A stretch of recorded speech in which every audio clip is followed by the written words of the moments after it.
they're both experts at what they do. As I like to say about Shock, 80% of the mines are found by 20% of the geologists, and he's already found 4. So he's definitely one of the 20%. It's what rivers do. And along the way, the heavy items that it's carrying from the Rocky Mountains, at a moment where the river maybe has to go up an incline for a little bit, or into a pool or a pond or a lake, or the river loses its energy, that heavy material falls to the bottom of the river.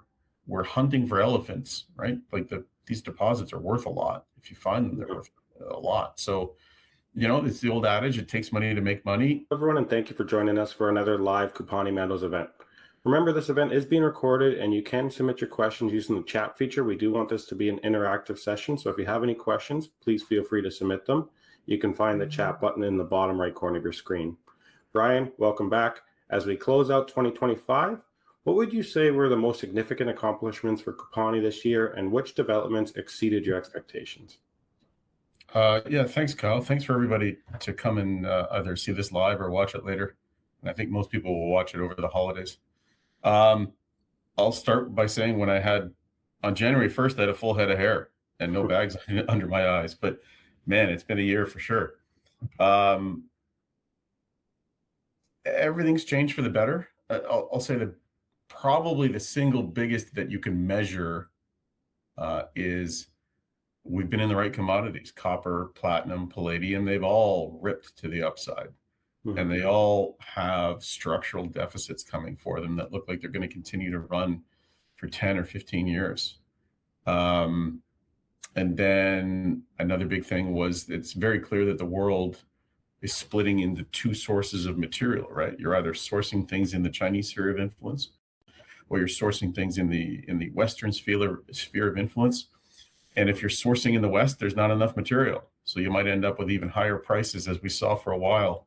There was almost a 20% difference between the US price for copper and the UK price for copper, because one was more domestic. Anyway, so that was great. And then I would say the other big things that happened for us were we added Danielle Giovinazzo to the board. And Danielle then brought us Jacques Gauthier as VP of Exploration. And the 2 of them have made an immense difference for the company and for shareholders. First of all, they're both experts at what they do. As I like to say about Jacques, 80% of the mines are found by 20% of the geologists, and he's already found 4. So he's definitely one of the 20%. And then when he came up and spent his first week at camp with us in August, him, myself, the geos of the team, Danielle, he turned the whole geological theory of how things were created by Mother Nature there on its head. And he supplied the proof. He brought the receipts to back all that up. And so I guess I'll have to say that's the most significant accomplishment, is we went from not truly understanding how Mother Nature laid down these deposits that were drilled up by somebody else in the 1980s, to now knowing how they were created and what that means about where to go next to look for more of them. And of course, that's, for an exploration company, that's exactly the key thing. So when you learn that in any year, that's your biggest result for the year. Well, let's talk about where to go next. The September announcement, there was one in September that identified a 1.5 kilometer by 12 kilometer high potential corridor with fertile ultramafic subvolcanic conduits. Can you explain what makes this discovery a game changer and how it compares to similar deposits in the regions like the Raglan Belt? So first, let's spend a minute on ultramafic subvolcanic magmatic corridors. Okay, let's just try and turn that into something everyone can understand. So I'm not a geologist myself. I'm originally a finance person, and I spend a lot of time trying to take that jargon and explain it in ways that everyone else will understand. That's what I have to do. So, my proxy idea for that is the following. Everyone's familiar with the Mississippi River. It takes sediment from the Rocky Mountains, because it starts up in the Rockies, and it flushes it out to the Atlantic Ocean in the Gulf of Mexico. That's what rivers do. And along the way, the heavy items that it's carrying from the Rocky Mountains, at a moment where the river maybe has to go up an incline for a little bit, or into a pool or a pond or a lake, or the river loses its energy, that heavy material falls to the bottom of the river and it accumulates on the river bottom. Sometimes it's a sandbar, sometimes it's, whatever it's going to be.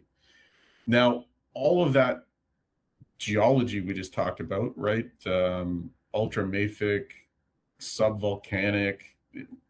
Really what we're talking about is either near surface or just under the surface. 1.9 billion years ago, there was a river of lava / river of magma, okay? And it came up from somewhere and it traveled to somewhere else. And when it came up, it brought nickel, platinum, palladium, and copper with it, okay? And the land that the river was traveling over already had copper and sulfide in it. Okay, so when it passes over sulfides and coppers, there's a chemical reaction that makes all the metals that were already in the lava bond with the sulfur. It makes it heavier, and it starts to fall out of the river to the bottom of the riverbed. Right. With me so far? Yep. Okay. That's how the deposit, in a generalist, in a way that people can understand it who are not geologists, that's how the deposit was made. It's the reason why we have 9 lenses in a row or lined up in a direction, is because those lenses are the bottom of the Mississippi River sediment buildup of heavy things. And in our case, the heavy things are copper, nickel, platinum, and palladium. So very good. Now that we understand that, we now know that we should go follow the rest of the riverbed, which has never been either well explored or in some cases never been drilled at all. And that is what is 12 kilometers long and 1.5 kilometers wide. It's part of a 15-kilometer stretch, and the first 3 kilometers has already been drilled, and that's what's given us the historical tonnage. So what Jacqueline has figured out is how it got there, where we should be looking next, what theory and environment the laydown happened in 1.9 billion years ago. And furthermore, he's figured out that the riverbed for the next 12 kilometers, and again, I'll call it a riverbed, but it's a subvolcanic, ultramafic, it's basically flat. So you've got 15 kilometers or 12 that have been unexplored, where you can do shallow, easy drilling, get to the bottom of the riverbed and see what's there. That's what we're going to be doing. And so you ask what he's done for us. That's a huge thing already. So this riverbed, was this revelation before or after CUPANI completed the substantial 5,000 line kilometer airborne electromagnetic survey in 2025? Or are you finding more rivers with that survey? What have the preliminary results revealed, and how will this data guide your winter 2026 drill program? Okay, so we signed up for and started that helicopter survey long before Jacques came to camp. So that started first. The helicopter survey doesn't exactly show you rivers. It shows you magnetic responses and electromagnetic responses. But that works because if you think about what we just described, right, the sediment at the bottom of the river, if your sediment has a lot of nickel, copper, platinum, and palladium in it, then when the helicopter passes over and it's sending a charge into the ground, for a millisecond of time, and then it turns off the charge and it measures the response coming back. If there is that kind of a lens of magnetic and electroconductive material, it'll get a response. So that helps us find, it doesn't help us find the riverbed, it helps us find the sediments, the deposits, right? So that has happened simultaneous to this whole idea, okay? And then we got super lucky in that in the year 2011, this what is now 15 kilometers, 1.5 kilometers wide that we're talking about, that used to be a claim block that belonged to a huge company called Anglo-American, and they did a same helicopter survey in the year 2011. We already have that data. So yes, the data we did has already helped us find at least 2 new places of mineralization visible at surface, and that may well turn out to be more magmatic rivers of lava. There's a lot of work to figure that out. And those are miles away in a different direction from our historics. So those are an entirely new field of investigation, found first by the helicopter survey. So it's already paid for itself. But we're using the data from the survey done by helicopter in the year 2011 by Anglo American to help guide us go drilling in the 12-kilometer river. I mean, Anglo didn't do any follow-up. They didn't have the entire region under claim. They only had a small section of it, and they clearly didn't have the historical deposit. So they were kind of working from behind the 8 ball in the first place, right? They didn't have 4.4 million metric tons of mineralized material. And so Jacques been the first geologist with the benefits of having the entire land package, all the data from Anglo, all the data from our helicopter survey, all the drill logs from the 1985 to 1988 drilling.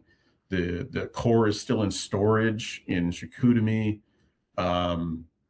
The Quebec government has done surveys for copper in the lake beds. That was published in 2015, wasn't available to Anglo in the year 2011.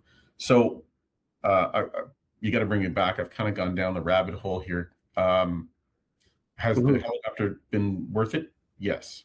Yeah. Okay. A lot of work done in 2025, but that work requires money. And the company successfully raised $4.5 million, right, through private placements.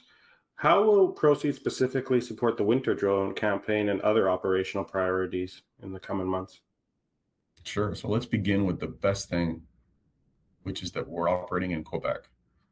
So Quebec is a very pro-mining operation province. It's a very pro-exploration province.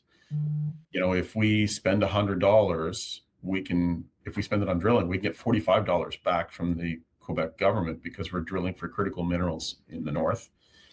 And then they take that concept of government assistance or taxation reduction, and they turn that into something called flow through. So we take money from people who want to reduce their taxes. As long as we spend that money in the field on exploration, then the loss we make on exploration, because we don't have any revenues, flows through to their income tax report, right? So it increases their income tax. So that's how we're able to raise this kind of money.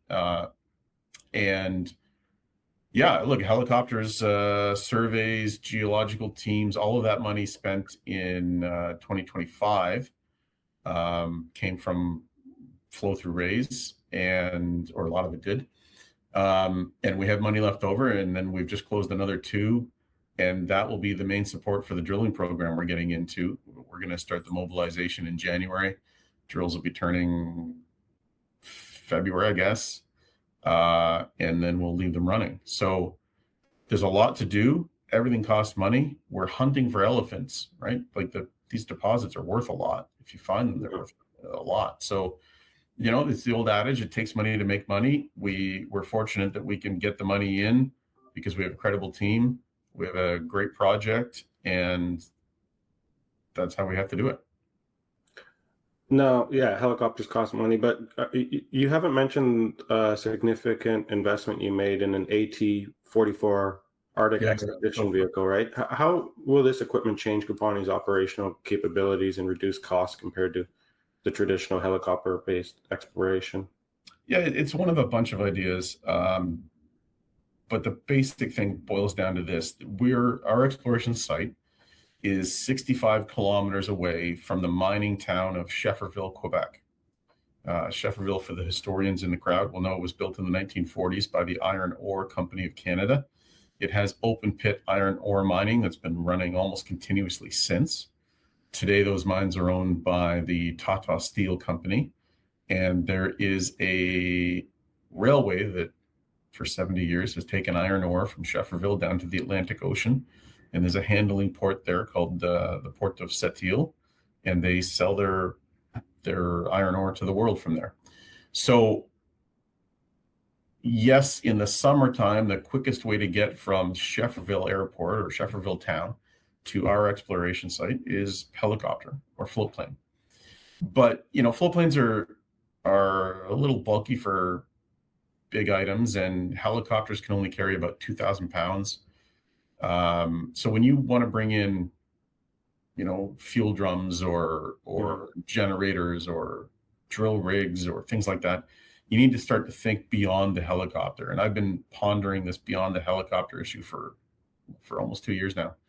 And this upcoming winter, we get to put things to the test. So we're looking at tracked vehicles to drag things out over the land or over the ice. We're looking at wheeled vehicles, which is the one you're citing there. I found a company out of Iceland that makes research and military pickup trucks that are deployed in Antarctica. And they have, big fat tires, and they can do all kinds of great things. So we're going to try one of those, see how that works for us. And the plan is to be able to move equipment, supplies, and people with far less helicopter and float plane bill over the course of a year. So that's really good for shareholders. If you can get the same exploration done without spending $7,000 a day on a helicopter, and remember, you got to spend that even when it's rainy and cold and you can't use the helicopter. Cold, not a big deal, but rainy. Or if it's nighttime, you can't use the helicopter, but a truck or a tracked vehicle you can use. So yeah, this is part of it's not the main event for what we're doing. Obviously, exploration is the main event. But this is one of the things that we're doing to make the project a lot more financially exciting, right? If you can cut it in half the cost of mobility, then you can get a lot more done for the same dollars raised. And that's what we're chasing. Now, when you talk mobility via land vehicles, how important is the community engagement for CUPANI's operations? And what does the relationship with Indigenous communities look like? Super important, and it works out great for us. First of all, our project is on the land of the Naskapi Nation. The Naskapi have a community just next to Shefferville. They, have been there for time immemorial, and they are very financially sophisticated. And I'll cite you some examples. They own a portion of that railway I was just telling you about. Right, so they're making money every time a load of iron ore leaves Shefferville and goes down to port. That's a railway that is underutilized, and so it's a fixed asset. They want to see more throughput on there.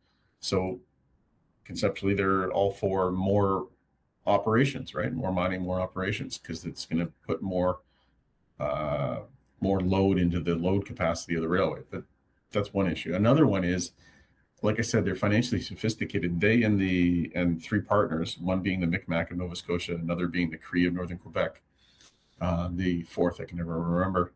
They just bought, and I mean, Kyle, they bought the Quebec City Hilton Hotel and Conference Center. They operate it, right? And so that shows you a level of sophistication, which is fantastic. And then I'll point out that earlier this year, they bought a 5% equity stake in a exploration company a little more advanced than we are, and it's rare earths and scandium. So the company's called Scandium Canada. It's publicly listed. Right. They bought 5% equity, and that shows you that they're thinking long term. And they've got it's not my story to tell, but they've got a plan for how to get things to and from the scandium site. Right. And all I will tell you is that our place is between town and the scandium site. So, whatever they're going to do, we're going to benefit from. Excellent. Okay. As we wrap up here, we're looking at the multiple zones across your, 680 square kilometer property. Which areas show the most promise for near-term discoveries, and how will you prioritize exploration efforts? Yeah, so I think it was a year and a half ago, we had such a large land package, we were describing it as A, B, C, D, and E. So we came up with subzones or zones, right? And each one had a starting letter that was A, B, C, D, or E, so people could keep it straight. And the area that we've described as the high priority corridor, 12 kilometers by 1.5 kilometers, that's pretty much in the Blue Lake zone. So it starts in the Blue Lake zone and it moves into what we would have called the Cancun zone, or it's still calling the Cancun zone. But you know, that zone, the Blue Lake zone, is closest to camp. It's got the historical tonnage. It's the same magmatic river that we've just spent 5 minutes talking about. That's clear in the high priority zone. And we're going to find probably more of those rivers elsewhere, but we're going to start with the one that is near surface and flat lying, and that's the high priority zone in the high priority corridor inside the Blue Lake zone. So that's where we'll drill first. As we look ahead to 2026, you have a winter drilling expedition planned. What are your specific goals for this campaign, and what milestones should shareholders watch for the coming year, rather? Yeah, Kyle, you always give me open-ended questions and I speak too long. So this one I'm going to be super short and super succinct. My goal is for the company to learn and relearn the logistics lessons of 1985, right? Moving over land, moving over ice, keeping costs down, getting things accomplished with the least helicopter use or the least expense. And Jacques' goal is to prove the magmatic theory and find the results of that theory, which we're hoping is going to be more mineralization at depth and economic. We'll see. Those are the two goals. Excellent. Paul, I hope that answers your question in the chat as well. But Brian, thank you so much for this year in review live event. I'll pass it back to you, though, for any closing remarks before we call it for 2025 here. Yeah, Kyle, I'll ask that when you put this out, you know, we've been doing meetings, and sometimes, you know, Jacqueline and I go on and explain the whole story for an hour in online meetings. And I think you've managed to get your hands on a link to one of those. So as soon as you're ready, take the geology talk section and put that into something for people to click on and watch. I think that'll be super helpful to not just hear about the financing or the company direction, but to hear from the geologist himself, what he sees, what he thinks, where he's going to go next, and the why of all that, the proof of all that. That's super important. Yeah, no problem. We'll definitely have that in follow-up email here. So keep your eyes out for that. If you're watching on YouTube, make sure you subscribe to CUPANI's email list. But Brian, thank you so much for your time. Appreciate it. Great to talk to you, Kyle. Thanks, everybody. Happy December, everybody.